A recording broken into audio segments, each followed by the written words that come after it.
Hello, friends. This is the Netarts Friends Church podcast. We are Jesus people, Kingdom of God people, welcoming, yearning, sharing. And we're glad you're connecting here with us. We'd love to connect in person as well. If you're inclined to support this podcast or for more information, just hop on over to netartsfriends.org. That's netartsfriends.org. Let's jump into today's sermon. Two religious parents made the decision to not attend their own child's wedding. They didn't agree with their child's divorce and remarriage. Their adult child was crushed, and the relationship between the parents and the child suffered greatly. A young adult with a history of addiction joined a religious community. They were sober for the first time in years, and then they temporarily fell off the wagon. They experienced a setback. They felt really terrible about it. The religious community told the young person that they had violated their standards and they were no longer welcome. The young person returned to their previous community and hence their old life of addiction. A religious leader confronted a religious seeker about their lifestyle choices, telling them in no uncertain terms that God didn't agree with their choices, and if they wanted to come here, they needed to modify their behavior straight away. The new person didn't make any lifestyle changes except to decide that they weren't going to attend that religious organization anymore. They told their friends not to go there either. A religious organization believed that beer guzzlers were sinners who needed to be reached. They simultaneously communicated to their members that it would be completely unacceptable for any of their members to ever frequent any place where alcohol is served or where drinking is taking place.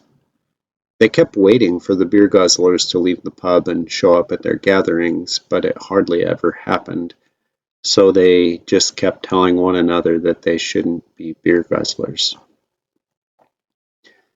Two parents told their grown child that they were no longer welcome under their roof for holiday gatherings because of their lifestyle choices that they were making.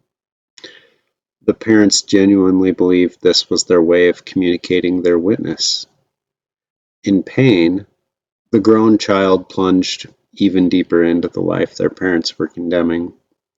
The parents completely lost their relationship and influence in their child's life, and the child secretly mourned the lost relationship. Now, if you think that I just told a story that is about you or a story that you told me in confidence, all I can say is that you aren't the only person who told me that story. I didn't just tell your story. The stories that I just told come from multiple churches, communities, decades, states, even countries. I'm not trying to throw anyone under the bus with these stories. These stories are stories that I've heard different versions of over and over.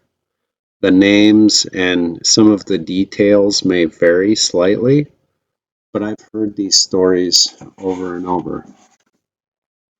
These stories all begin with good and well-intentioned religious people seeing someone else doing something that is one of the worst things that they could do. So they see behaviors that don't line up with their reading and understanding of what God wants, and it truly concerns them. And a lot of what they do next comes from a good place. It comes out of sincere motivations and concerns.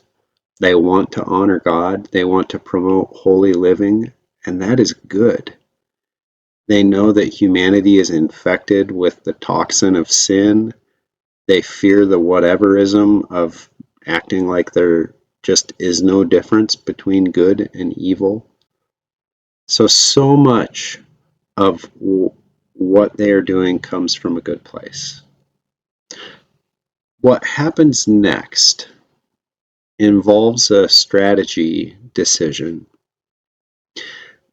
They seem to think that the best or only strategies that they have are pushing people from behind into goodness or withholding presence from people. They seem to think that being with people who sin differently than they sin somehow implicates them in those crimes, that presence equals condoning sin. So to sit with someone who is drunk is to condone their behavior, or to invite someone into their home who's choosing a different lifestyle, making different choices, is to condone that lifestyle. And so they draw lines. They guilt people, pressure people to change, try to control people, exclude people, cut off relationships, because after all, they see someone who's doing one of the worst things that they could do. But there is another side to the coin. There's another side to all of these stories. These stories are also stories about the good and deepest longings of real humans. The behaviors that look like the worst thing that these people could possibly do, those behaviors are only symptoms. These are stories about people whose hearts are thirsty for something, people who cannot find something that they want, some longing, some felt need, some desire. Their thirst feels blocked by something or someone, and so they go looking to resolve their situation. And they do something, however misguided, to try to quench that thirst. They sometimes spend years, even decades, looking in places where they do not find what their heart is thirsty for. And sometimes they struggle to know what they're even thirsty for. Their behavior, their lifestyles, their choices get labeled as evil, often without any recognition that all evil is simply a distortion of goodness.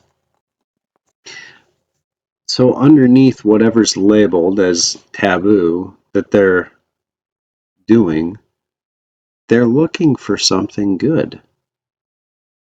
Everyone in these stories, the religious people, the searching people, they are all people in need of healing. And this brings us to our gospel story today in the Gospel of Luke. We're continuing our journey through the Gospel of Luke, Luke 5:27 through 39.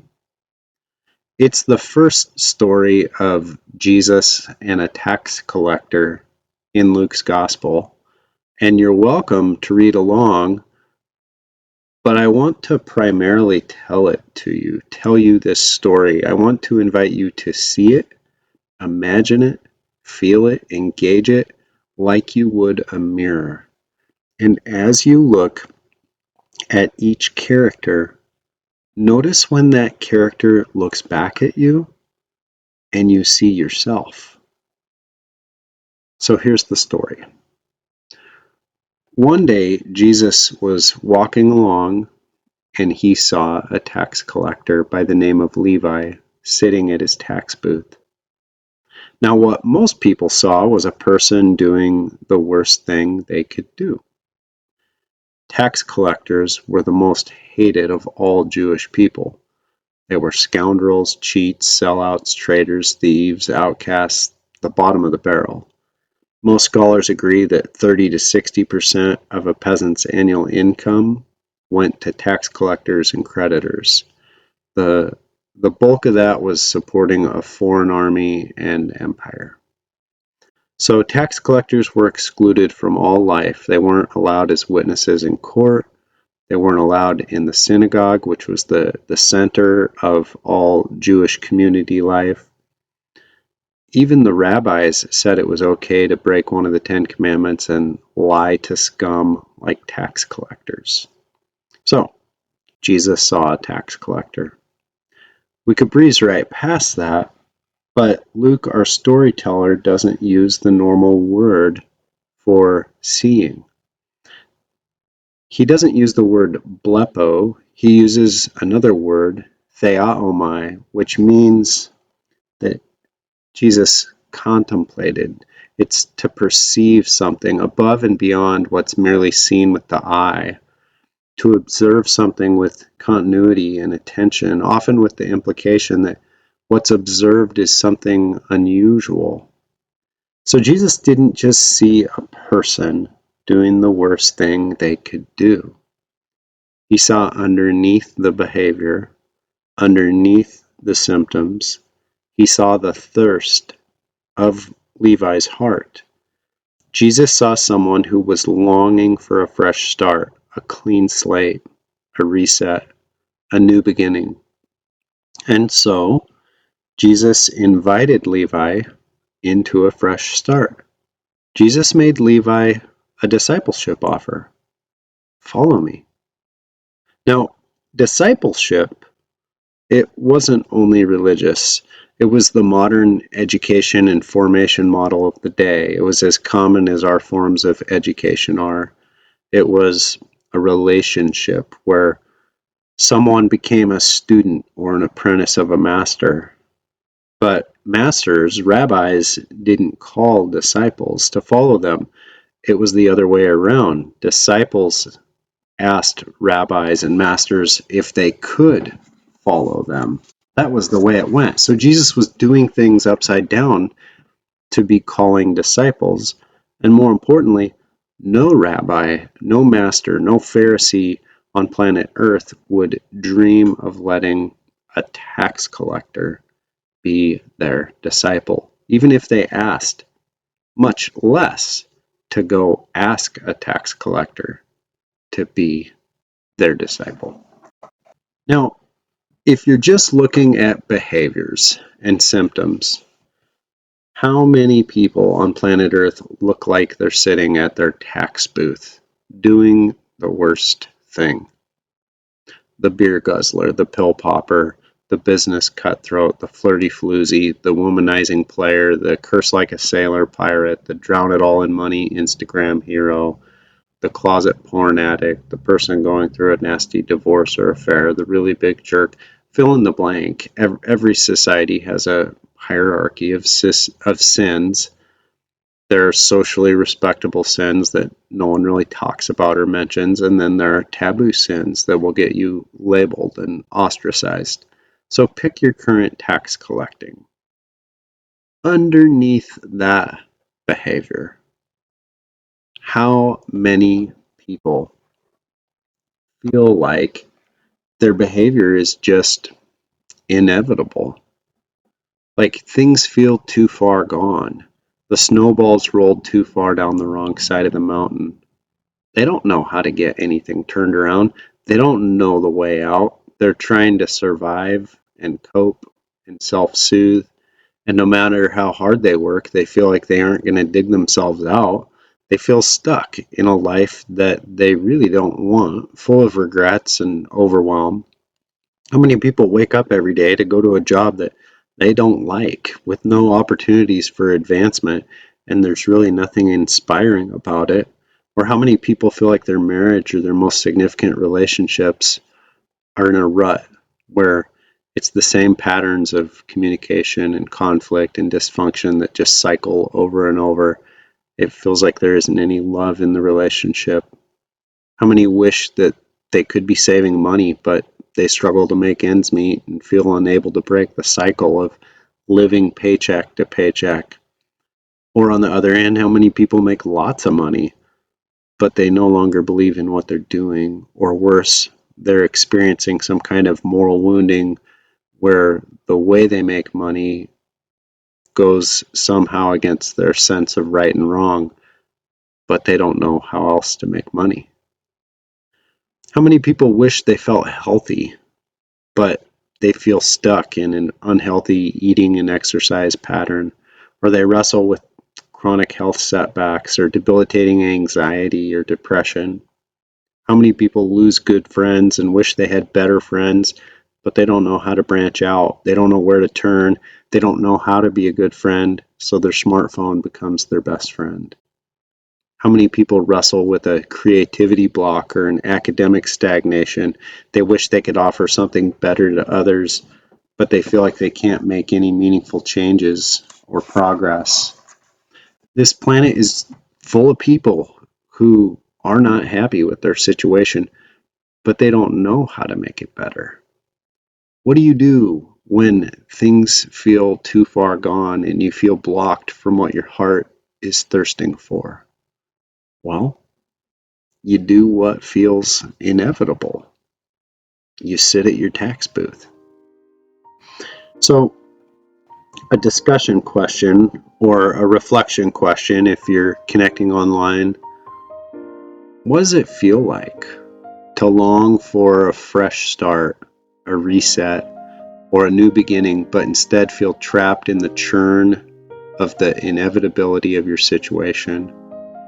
Offer a word, a phrase, a noise, or even body language that expresses this experience.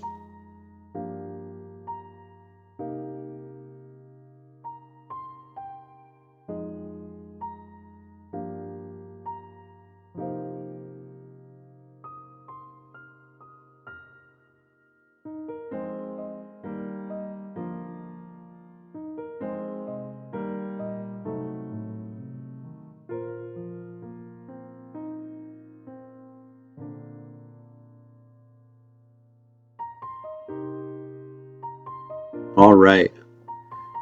Jesus didn't offer a fresh start to Levi through rules. He offered a fresh start through relationship.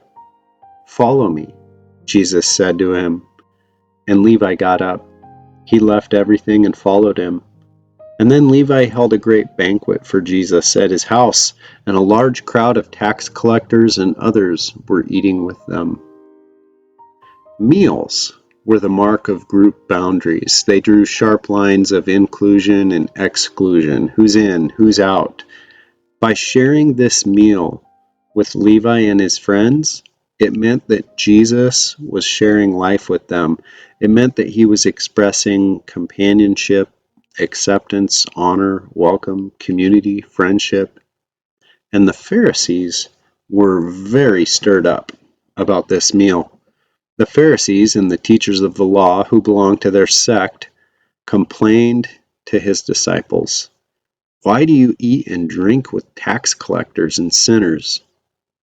New Testament scholar Scott McKnight calls the Pharisees the home Bible study movement in the land of Israel in their day. They were the back to the Bible crew. Their movement had a lot of momentum. They had a very wide following. They believed that their interpretation of the law of Moses was the same as the law of Moses. They were the guardians of good behavior. They were trying to get everyone in Israel to live by the purity code that the Old Testament placed on the priests alone. Their focus was mastering the law. They called it making a hedge around the law. And so they were all about boundary markers, who they separated from, who they associated with, clean, unclean, in, out. Now, someone might try to throw the Pharisees under the bus, but they actually had some good desires. They wanted everyone to obey the law so that the people could experience God's blessing and God's smile. And that's a good desire. Wanting people to experience God's blessing and God's smile is a good thing. The Pharisees' strategy for accomplishing this goal was to label anyone who didn't abide by their interpretation of the law as a sinner. And they considered sinners to be just as bad as tax collectors or Gentiles or foreigners. Notice that Luke the storyteller calls Levi's friends at the banquet simply the others. There was a large crowd of tax collectors and others. But notice that the Pharisees and the teachers of the law stuck those others with a different label. They called them sinners. The Pharisees made it known throughout the community who the sinners were. They excluded all the sinners and the tax collectors from worship gatherings, meals, anything to do with the community. You wouldn't catch them in a million years having a banquet with tax collectors and sinners.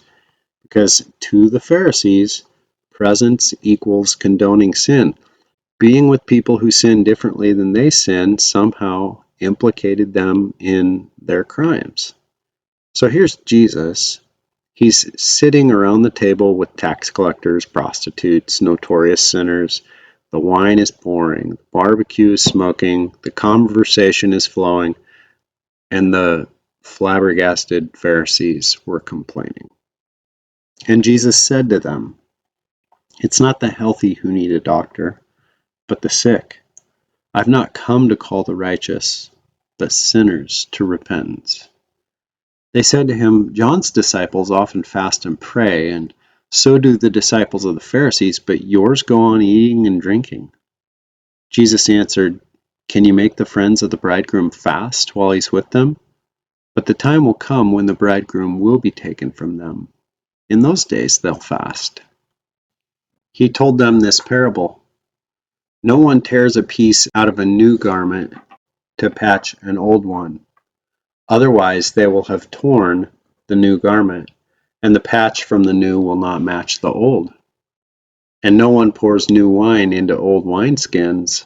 Otherwise the new wine will burst the skins, the wine will run out, and the wineskins will be ruined. No, new wine must be poured into new wineskins. And no one after drinking old wine wants the new, for they say, 'The old is better.'" Have you ever experienced the old wine of the Pharisees? Have you ever experienced someone trying to push you from behind into goodness? Did it work very well long term? Did your heart change? If someone says that you can't come to family Christmas, does it make you actually want to change?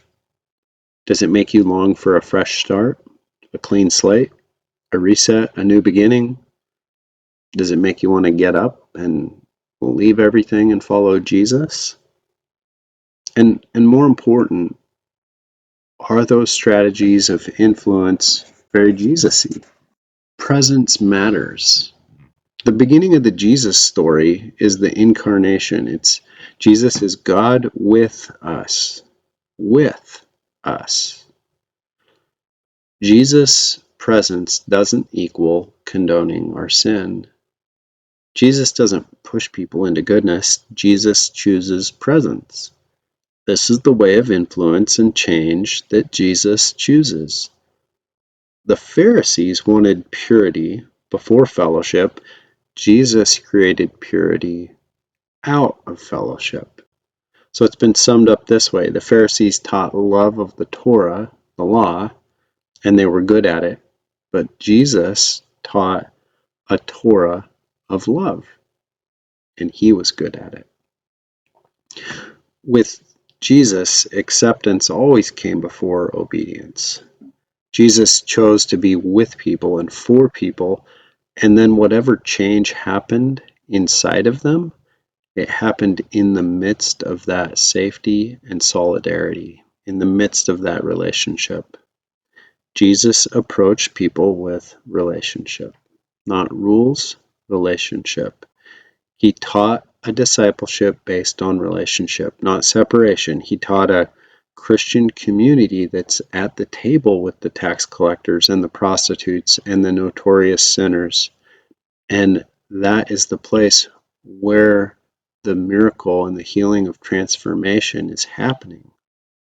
So Jesus recognized there truly was an incompatibility between what he was doing and what the Pharisees were doing, which he illustrated with his parable of the new and old cloth and the new and old wine. He was telling the Pharisees, it's not going to work to try to combine what I'm doing with what you're doing, because what I'm doing is new. He ended his parable characterizing them as saying, well, the old wine is better, the old ways are better, and not wanting to taste the new wine that he was bringing. They didn't want to sit at the table with tax collectors and sinners. They didn't want the wine of presence and incarnation, God with us. Now, for people who struggle with Jesus' approach here, notice what Jesus never said to the tax collectors or the Pharisees, either one. He didn't say, hey, it's all good. You do you, boo. He didn't say that. Jesus wasn't opening the door to whateverism and declaring there's no such thing as good or evil. Jesus chose categories of health and unhealth to frame the conversation. He framed himself as the great physician.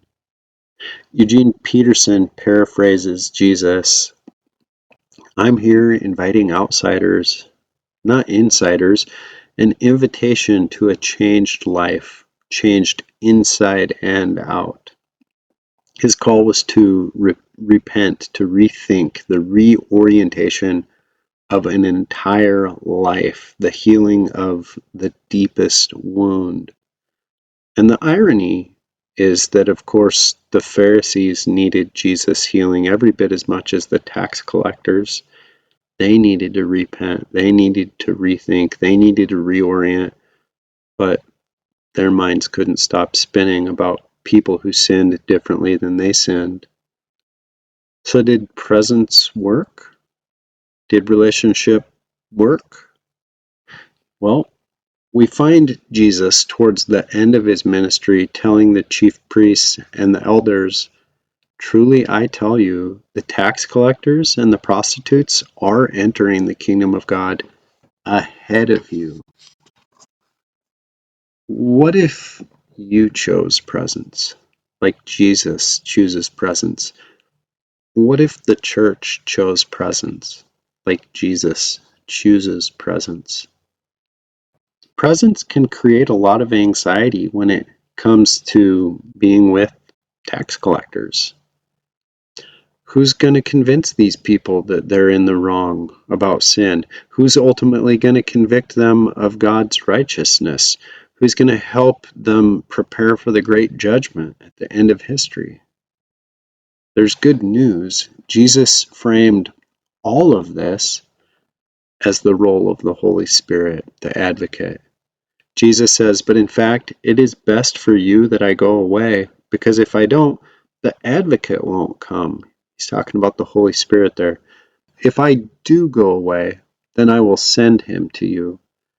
And when he comes, he will convict the world of its sin and of God's righteousness and of the coming judgment. What happens when disciples of Jesus choose presence and live incarnationally? What happens when tax collectors don't feel that someone is trying to control them? What happens in the absence of guilting people? What happens when they don't feel pressured to change, but they're simultaneously immersed in the life and the goings on of the community of Jesus followers? What happens when disciples help one another hoist the sails, so to speak, and then wait to see where the wind of the Spirit is blowing? Or to use another image, we let the Spirit be the one who grows the fruit. What happens when we trust the great physician, the Holy Spirit, to see underneath the symptoms, the behaviors, and bring the healing that each one needs the most? At what point is a wound, a need, an illness, a thirst that nobody else had noticed actually addressed and healed by God? At what point does a different door open, a different angle, a new possibility? What happens? In what way do people experience a release from the inevitability of doing evil and find a doorway to goodness through their relationship with Jesus? The healing, the reorientation of their entire life. What happens? when we are all gathered around Jesus as followers. This question brings us to the table of the Lord. If you missed our gathering, we shared the Lord's Supper with one another, so if you're able to, I'd invite you to pause and go to the kitchen and get some bread and some wine or some juice, something. Participate with us. We come to the table of the Lord as people all in need of great healing. We may sin differently, but the toxin of sin has infected us all, and we all are those in need of the great physician. We are the tax collector. We are the Pharisees. We are unable to heal and save ourselves.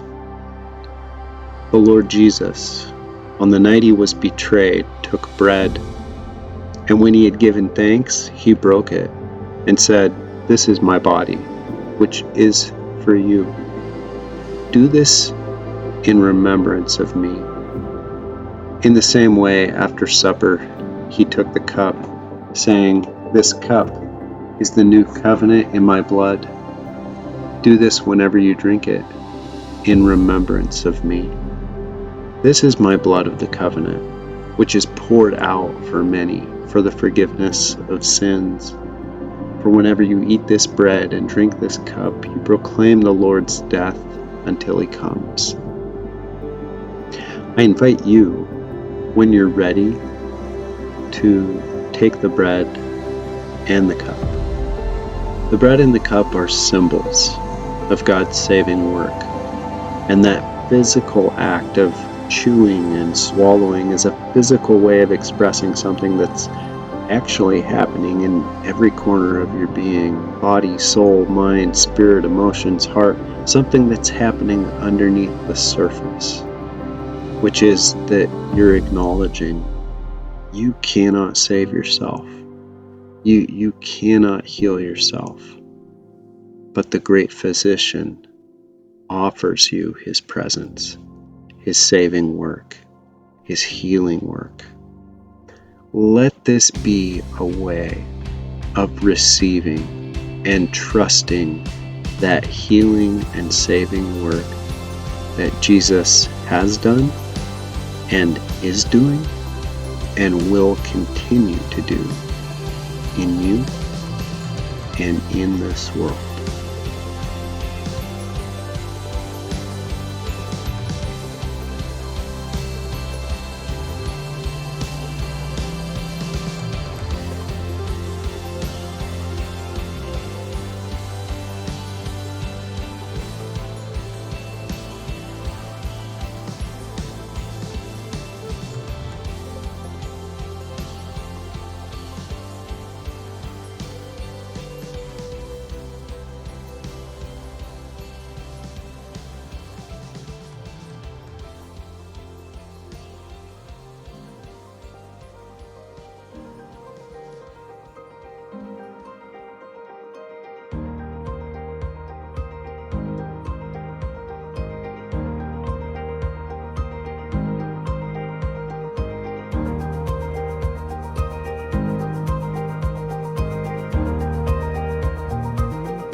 Thank you for joining us for a Sunday sermon from Netart's Friends Church. We hope you'll join us soon for one of our in-person worship gatherings. For more information, hop on over to netartsfriends.org. God's peace be with you, friends.